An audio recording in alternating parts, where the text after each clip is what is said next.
President Bola Ahmed Tinubu's new ambassadorial nominees have triggered sharp controversy now with questions around the credibility, competence, and what their appointees or these appointees seek and signal for Nigeria's reputation on a global stage. Now, beyond the diplomatic fallout lies a deeper national debate as insecurity worsens at home.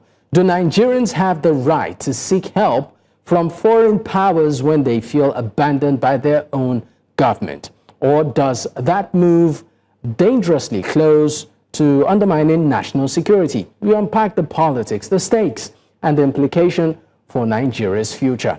Well, joining me to discuss this and more is Isaiah David Ejele, is the convener, Integrity and Transparency Alliance. And also on the conversation this evening is Jamilu Aliyu Charanchi, is the National Coordinator, Coalition of Northern Groups. Gentlemen, thank you for your time. Thank you very much. Good evening. All right, it's great to have you. Let me start with you, Mr. Isaiah Ejele. What I call it, ambassadorial list, the nominees, of course, has continued to generate reactions from Nigerians. I would like that list to come up, the graphics to come up on screen. I mean, interesting, what I call it, figures on it. While some are saying, look, this is great, some others are beginning to question some names there and asking in terms of their, what I call it, political pedigree and all of that. What contribution, what value do they bring? So maybe I should just ask you, starting with you, Isaiah, what do you make of this list by Mr. President? Okay, thank you, my brother, for having me once again this evening. And first of all, I would like to say, though that my state was not nominated, I would like to also advocate for my state, which is Kogi State, and our name wasn't on the list. However, I have so many issues with at least 2 or 3 of the names, specifically Red Omokil. You know, we should be measured by our level of integrity, uprightness, integrity, in fact, surpass every other thing. And we cannot appoint a stable, someone rented to a stable, unstable water as our representative. My brother, let me tell you this without an apology. Person like Red Omokri cannot represent me anywhere in the world as a Nigerian. But sorry, some would also argue, you said, if I'm to get you correctly in your opening remark, you did say that you have about 3 individuals on that list that you are not comfortable with, and you started by mentioning just one first. You said Reno Omokri, but some will say he's a Nigerian and is entitled to serve his country. Okay, some of the bandits are Nigeria. Some of the killers, the Boko Haram members are Nigeria. Should we not make them our ambassador? The answer is no. Reno Omokri is a Nigerian, but have you checked his activities for the past 5, 6, 7 years? Have you checked his antecedent? Let's go back the memory lane, the trajectory of Omokri. In fact, if you give me time to profile Omokri, he is not worthy to even be an ambassador of a local government to a state, to his state. Can you just, in bullet points, sorry, because you said 3, you've only mentioned 1. Can you just give us 5 bullet points why you think Omokri shouldn't be on that list? Number 1, this is somebody that called the Mr. President all manner of names. And he was asked, if you are given the opportunity on arresting, will you work with him? He categorically said, no. That is number 1. Number 2, this is a man that has profile. Okay, let's forget about that. Let's rate it as a political statement. But this is a man that has profiled Igbo as a bad tribe. In fact, somebody that has taken a decision that is biased towards a certain religion or a certain people in Nigeria can no longer be an ambassador that represents all Nigerians. And look at at his activity, this is a man that have picked on Twitter Obi because he's an Igbo man. He categorically have called all Igbos as dubious, as criminals, as a drug baron. And he called even the Mr. President the same thing wrong. Okay, you know what? You know what? Isaiah, we'll definitely come back to this because I know you have a lot to say. And particularly also, you said 3 people, you only mentioned 1. So I would like to know who the remaining 2 are according to you. But let me bring into the conversation right now another of our guests, and that's Jamilu Aliyu Charanchi. Is the National Coordinator, Coalition of Northern Groups. It's great to have you.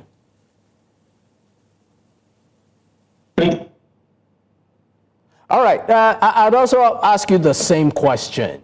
Are you comfortable with the nominee picks by Mr. President for ambassadorial position? Is it integrative enough? Well, actually, in a simple answer, no. I'm not comfortable. I'm disappointed, highly challenged, and I have never seen a list that embraced this country like such a list that we call a so-called ambassadorial nominees. Did you just call that list? Sorry, did you just call that list an sorry, just to be clear. Did you just call that list an embarrassment? Hello? Did you just refer to the list as an embarrassment? That's what I'm saying. Yeah, I said actually I'm not comfortable with the list, and I have never expected that as Nigeria is facing a lot of international challenges, that the presidency can submit that list as an ambassadorial list. The list, what it shows us is that Nigeria is not ready to create ties between other international communities. Nigeria is not ready even to solve its international problems. Nigeria are not ready to be friendly with other international communities. How can on earth somebody decided to submit such kind of people, which we all believe that beyond any iota of doubt that the list is politically motivated? Who and who in that list are capable of repairing the damaged international relationship between Nigeria and other countries? Who are the expertise in that list? Who are the professionals in that list? Who are the people that love this country from the bottom of their heart in that list? Who are the people that we are very proud of, that social person and social person and social person are ever ready to drive Nigeria into international communities to exercise whatever Nigeria want to exercise, to Nigeria to be friendly with other international communities, to repair all the damages being already created, all the ideas, all the ideas behind the thinking of either international communities of what Nigeria is all about. We expected that President Bola Ahmed Tinubu will submit a list of people with compassion, people that are professional in their fields, people that will believe that can restore the damages already this country made in the face of other international communities. But unfortunately, the list, it makes some people that are just politically be rewarded. Okay. We are expecting a list of ambassadorial lists to be politically driven. All right. I mean, you said quite a couple of things. Well, I'd just like you, before we go on our very first break, you said this list is not representative of what Nigeria needs. Can you be pretty much specific as to maybe some names you are not comfortable on that list, just 2?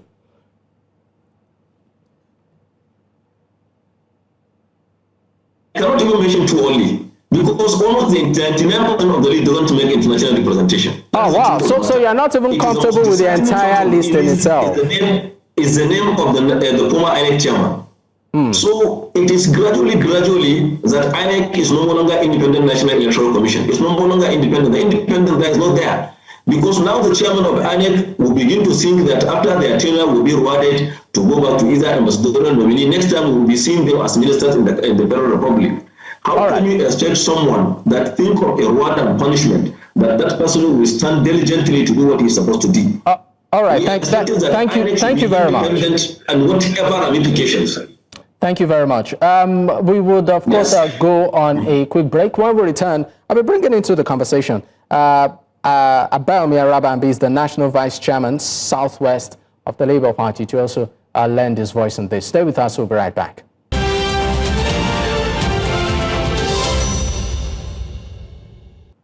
Many thanks for staying with us. It's still Politics HQ on News Central Television, and of course I still have my guest with me. I have Isaiah David Ujelis, the convener, Integrity and Transparency Alliance, and Jamilu Aliyu Charanchi is the National Coordinator, Coalition of Northern Groups, and Abayomi Arabambi is National Vice Chairman, Southwest Labour Party. Gentlemen, thank you for staying with me. Let me direct my question right now to Abayomi Arabambi. I mean, the same thing I would also like to ask you in terms of this list. Isaiah said that this list is, of course, has some individuals who, according to him, you know, in terms of integrity, they might just be deficient there. While according to, of course, Charanchi feels that this list is an embarrassment. So I'm putting it to you. Does this list, maybe for you to also reflect compensation over competence? Well, thank you very much. I know the Constitution of Nigeria vested the power, the prerogative on the Mr. President to choose those in fact, you know, can provide balance of trade, protect the integrity of Nigeria, and also, you know, make business, you know, for the country. Since the prerogative rested with the president, I am not going to say too much other than we are now to rely on the National Assembly, who I believe they are not going to be rubber stamped, because, you know, one of us are saying out here, we don't have empirical, you know, fact about most of these people other than ASC. Now they will go before the National Assembly to present their resume, upon which some of them might not be dropped. But you know, but be that is me, I think we need to have our fact before we condemn people. To hear is human, to forgive is divine.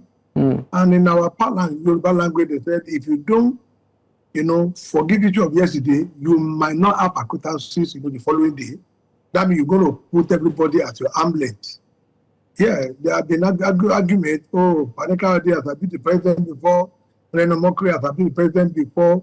You know, the issue rested with the president. If he felt, oh, this person, you know, has infracted on my right before, but now I don't, you know, I don't feel, you know, I'm not going to begrudge this person. I mean, it's entirely the president. I mean, just to be clear, are you saying that the Senate to do a thorough job, let them expose their resume, like we have during El-Rufai, he was nominated, but you saw when they brought out that petition against him.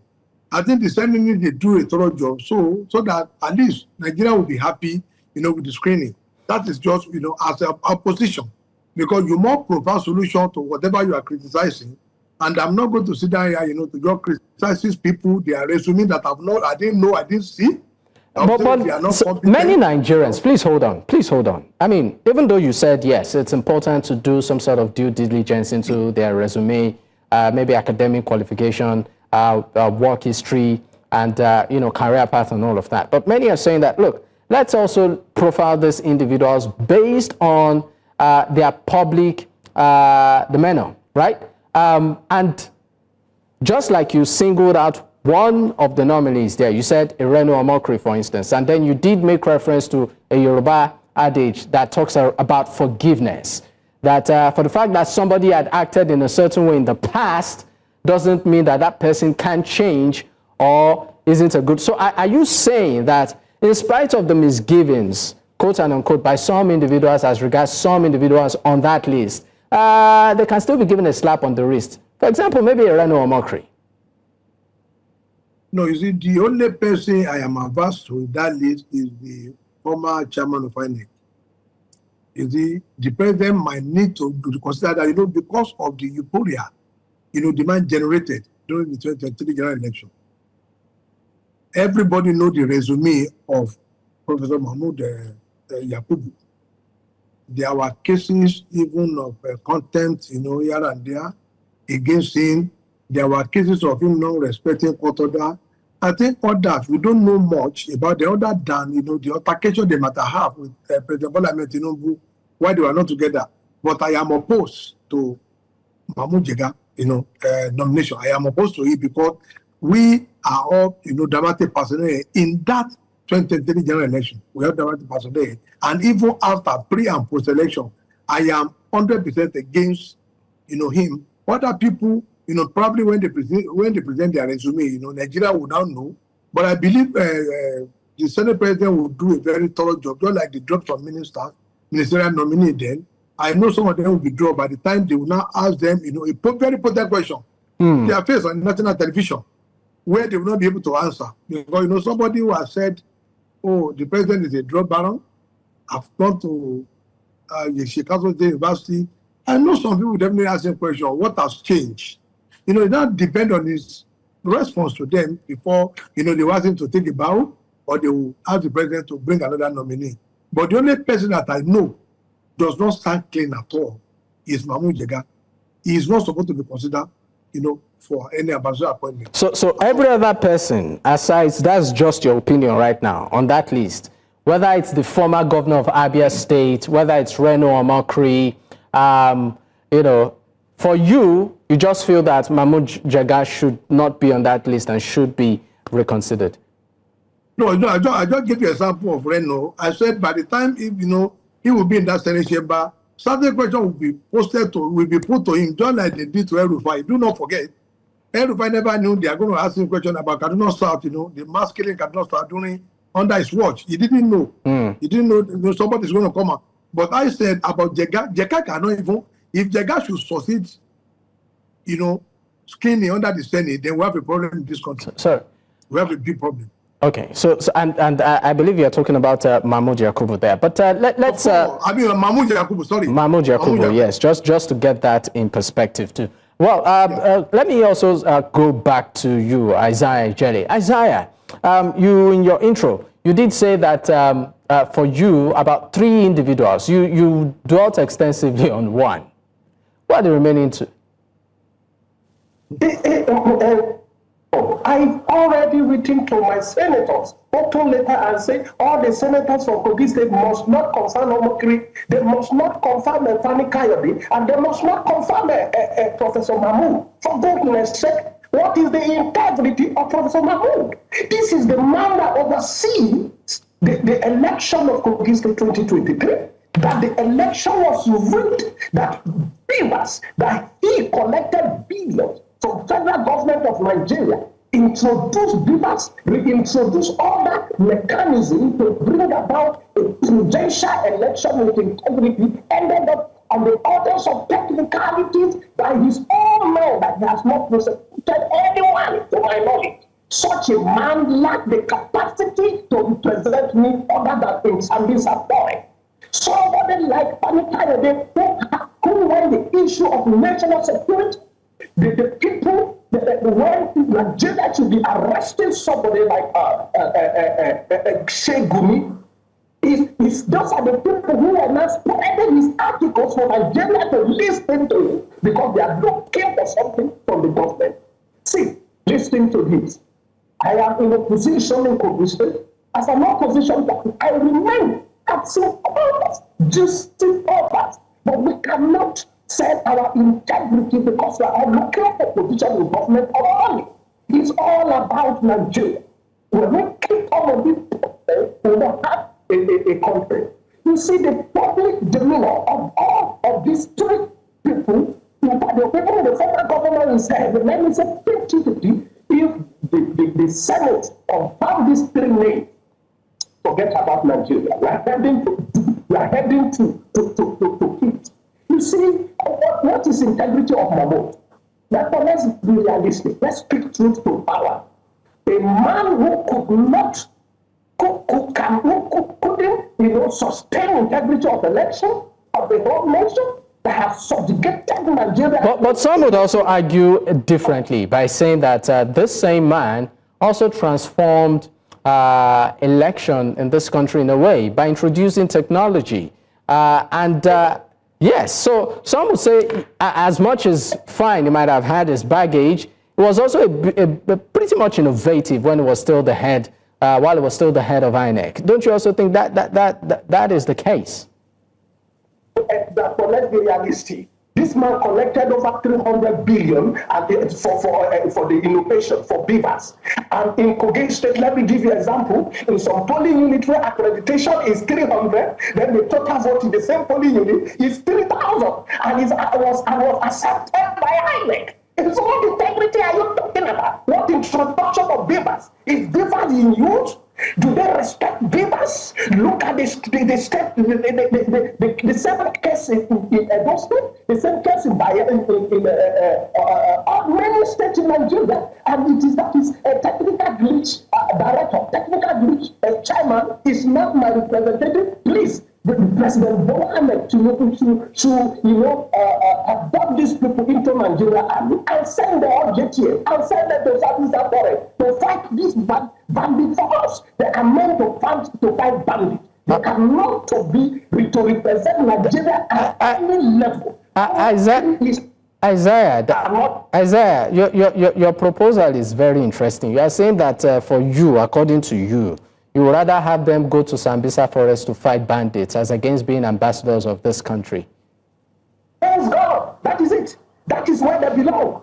Because that. Isaiah, we'll come back to this conversation. Let's go on a quick break. When we return, the show continues. Stay with us. We'll be right back.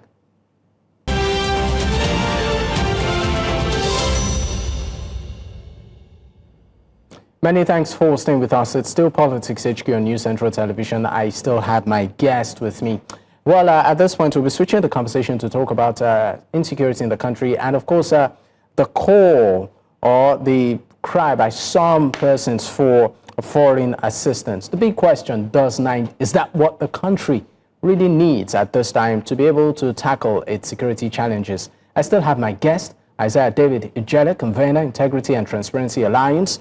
And I also have, of course, Jamilu Aliyu Charanchi. He is the national coordinator of course, the Northern Groups. And Abayomi Arabambi is the national vice chairman of Southwest Labour Party. Gentlemen, thank you for staying with me. Now, Jamilu, I'm coming to you right now in terms of the security status of the country. Just in the recent weeks, we've seen a barrage of, I call it incessant attacks across some parts of the country. Jamilu, for you, what does this reflect of Nigeria? Does it reflect a country that is in dire need of assistance, or a country that can actually assist itself, but maybe chooses to be political? At the initial stage, we portion all the blames of the federal authorities, that the federal government and the state governments failed to do the needful. That's why Nigerians are suffering, are being kidnapped on daily basis, are being killed on daily basis, and are being protected from going to their normal activities. Our roads are no longer motorable, our communities are no longer accessible, our farms are no longer accessible. Farming in our region is becoming something different. But to our utmost surprise is that particularly in the northern part of the country, I think it was 2024, when last we witnessed a mass abduction of school children. That was when it happens in Kaduna State at Kuriga. Our secondary and primary school pupils were taken. But unfortunately, what we are seeing is that what is happening today in the northern part of the country is like a small scattering of what the United Nations or Trump's administration is intending, that they must come to the northern Nigeria in particular, or Nigeria at large, that they do whatever they want to do. In a situation whereby in just a week, in just 1 week, I doubt much the plan that this bandit that we believe that they don't even know what strategy is all about. They can have their plans and strategies to abduct people in Kebbi, to abduct people in Zamfara, school children in Zamfara, or in Kebbi, in Niger, and to some part of Nasarawa State. So we feel as if it is Trump that want to justify that there is a serious or there is a Christian genocide in northern part of the country. That's why what is happening today. But by and large, whatever it is happening is as a result of the negligence of the administration. The administration has failed to secure the life and properties of the citizens. People are being killed on daily basis. People are being kidnapped. And we have been warning the federal government and the state government that failure to do the needful, then definitely it will lead us to something that only God knows what is happening. Today, a lot of international communities are chanting, or are even making rhetorics that Nigeria is under siege, that they must come to our aid. The question is that which country in the world that other international communities come to their aid, particularly the United Nations or the United States of America, come to their aid, and at the end of the day, they rescue or they liberate that state. We have seen the situation whereby the United States They went to Iraq, they went to Libya, they went to Afghanistan, they went to Somalia, they went to Syria, and other places. And all these countries that you are talking about, they are still under siege. The people are no longer, some security is not there. Security is paralyzed in that areas. All right. So if they are coming to Nigeria, actually, what are they coming to do? And we have looked at the sorry. So Jamilu, so that we can, of course, move ahead. So are you saying that this so-called assistance, are you saying the assistance by the U.S. is not necessary? It's not necessary at all, because they have motive behind it. Had it been at the initial stage, Trump make a statement that Nigeria or Nigerians are under siege, then we can consider that. But for him to pronounce that there is a Christian genocide in northern Nigeria, whatever it is, that means it's questionable, because all of the statistics shows that Nigerians have been both Muslim, Christians, and all the traditional believers have been killed in Nigeria. So for him to tell us that it is only Christian genocide that we are experiencing in northern Nigeria, we cannot guarantee, we cannot have confidence in him that Trump will be coming to secure or to save Nigeria. By and large, Nigeria is a sovereign nation. Being a sovereign nation, we are the ones supposed to request that, okay, so country, please come to our aid, because we are suffering from this and that. But if as much as Nigeria with Trump can recklessly call Nigeria with all the names that he decided to call Nigeria, that means Trump is not respecting Nigerians, neither is he respecting Nigeria, neither is he respecting the sovereignty of Nigeria as a country. All right, thank you very much. I'm going to, of course, pose the same question to Abayomi Arabambi. I mean, you are the National Vice President, Southwest Labour Party. Do you also think that it's not necessary for the U.S. to intervene in our security situation? And, I mean, your take on what some feel as regards the progression of this security concern. Some would even say we are beginning to see flashpoints around the Southwest. I mean, you are the National Vice President of Southwest Labour Party. Just a while ago, it was reported somewhere in Ogun State where there were abductions. What does this also reflect for you? I think the volume of economic banditry that we are witnessing today was as a result of political bandits, people that normally make profit, from making sure Nigeria is not stable. If there's any individual, who is asking the USA to come and solve banditry problem, well, that person might have this point, but I do also not share that opinion, because this thing didn't start today.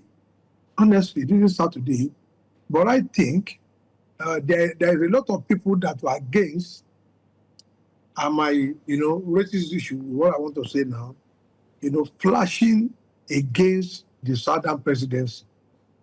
Some Nigeria, they are in the Southwest, they are in the Southeast, they are in the Southwest, they are in the North, that particularly did not want, Southern presidency where it resides now, other than it should shift, to some other area. So you feel that all of this is a staged political gang-up? Is that what you are saying?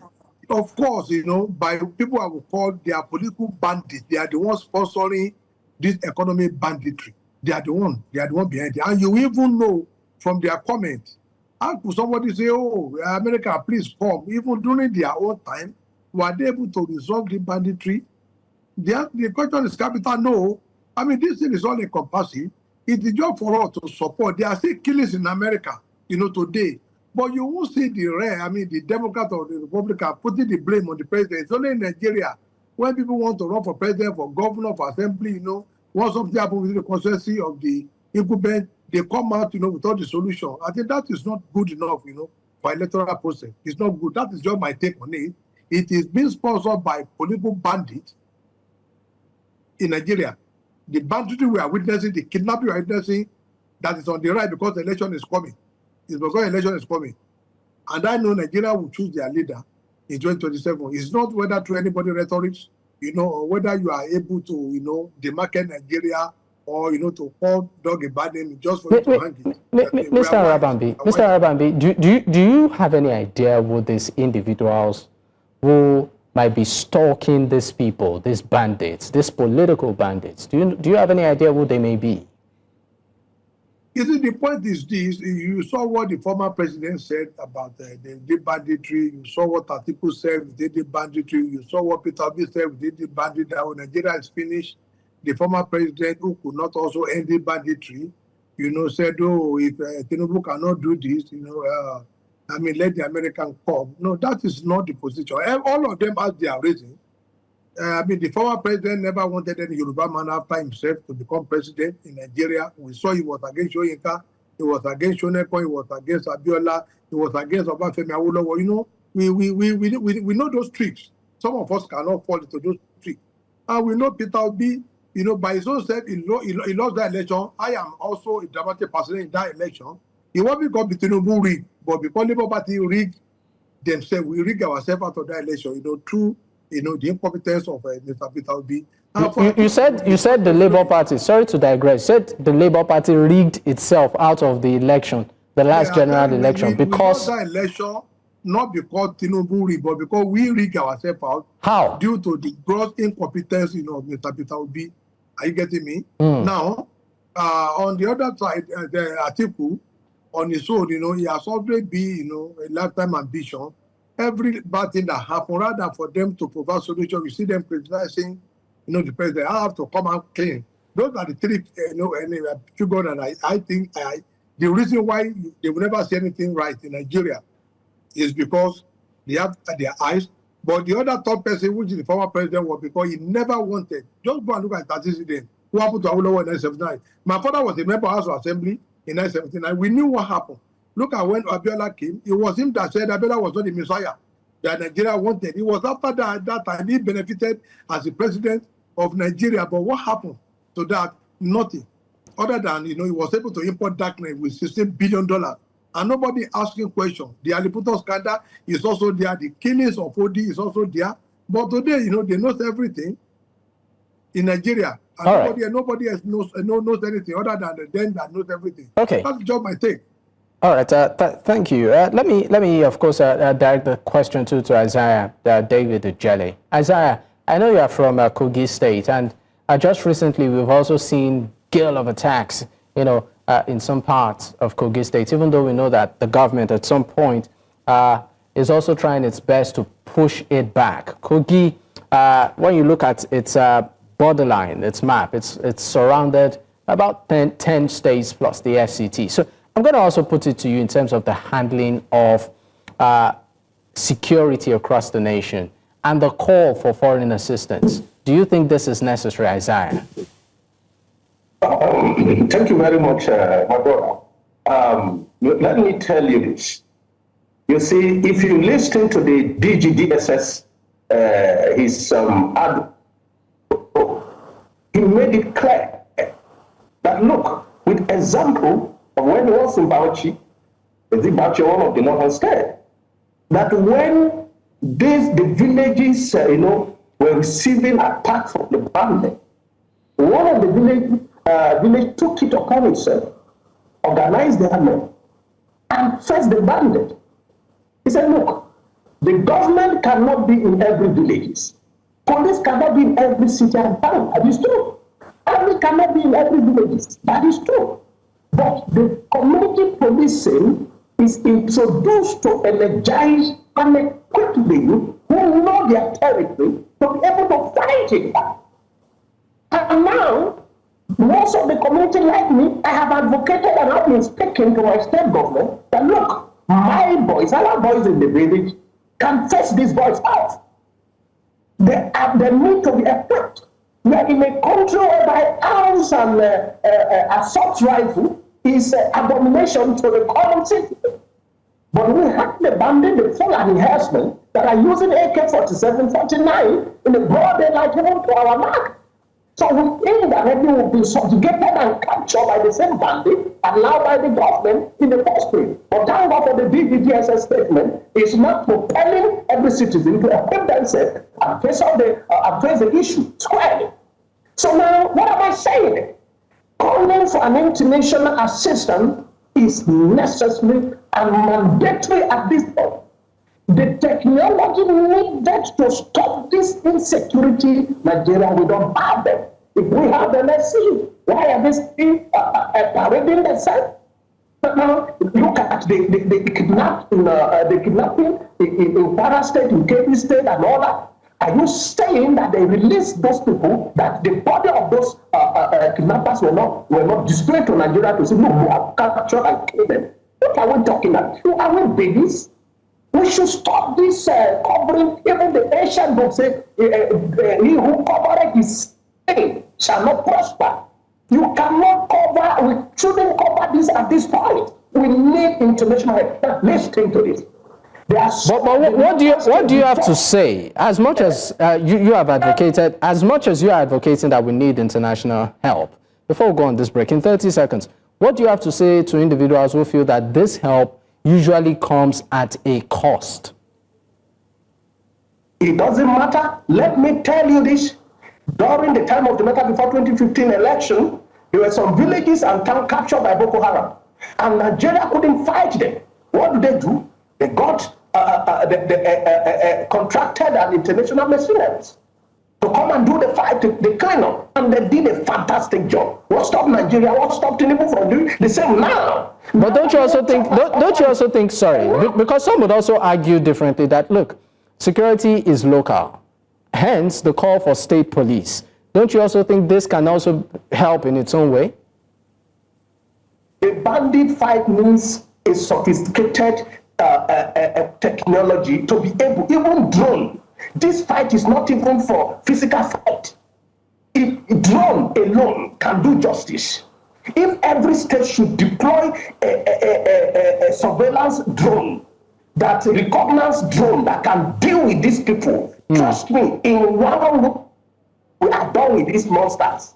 All right. We are done with the weapons of and our pregnant women kidnapping people in churches everywhere. We are tired. All right. All right. Thank you. Thank you very much. We'll go on a quick break, our final break. When we'll return, we're taking our final thoughts on this. Stay with us. We'll be right back.